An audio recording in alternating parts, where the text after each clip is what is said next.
Gold remains highly sought after today, with the industry generating nearly $200 billion in revenue annually. The initial step involves geologists and mining companies conducting comprehensive surveys, prospecting, and geological studies to identify potential gold-bearing areas, utilizing techniques like soil sampling and remote sensing.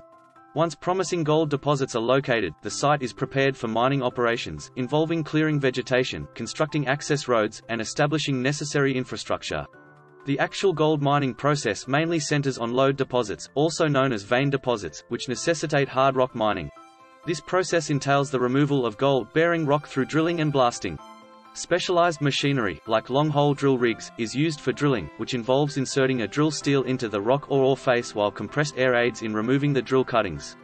Drill hole patterns and layouts are designed by mining experts to optimize efficiency and safety. After drilling, the holes are prepared for explosives, with stemming material, detonators, and initiators installed. Once all preparations are completed, explosives are carefully placed into the drilled holes, and the blast is initiated. The explosion breaks the rock into manageable fragments. Subsequently, mucking machines are employed to transfer the ore to cars for transportation above ground to the mill, streamlining the process. The gold-containing material is initially crushed and ground to the size of gravel, and then further pulverized into a texture resembling beach sand to increase its surface area for subsequent chemical reactions.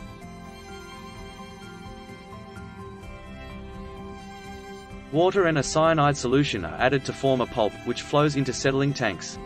Heavier wet solids settle at the bottom, while the water is separated for further processing.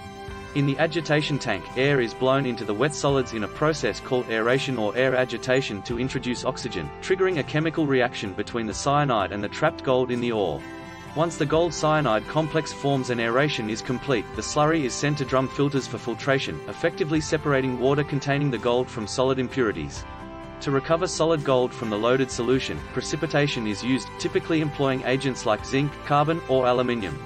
These agents react with the gold ions to form solid gold particles, which are then filtered. Despite filtration, the gold concentrate still contains impurities. To further purify the gold, it undergoes smelting. The filtered material, often referred to as gold concentrate, is mixed with flux materials, which reduce the melting point of impurities and enable gold separation.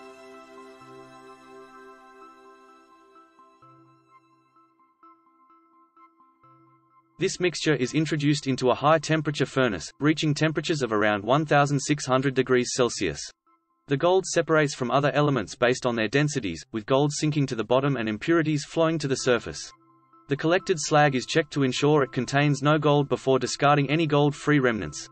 Once the gold has settled, it's collected, typically poured into molds, forming doré bars or bullion. These bars are about 80% pure, and to meet the international standard of 99.9% purity, further refinement is required. Refined gold undergoes assaying, typically done in specialized laboratories using various analytical methods like fire assay, atomic absorption spectroscopy, or mass spectroscopy to determine its purity and quality.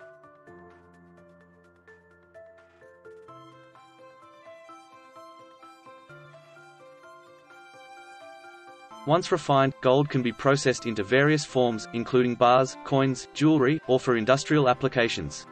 Adhering to environmental regulations is crucial throughout the cyanidation process to minimize environmental risks. Quality control procedures ensure compliance with environmental guidelines and prevent excessive release of contaminants into the environment, aided by effective effluent treatment and waste management processes.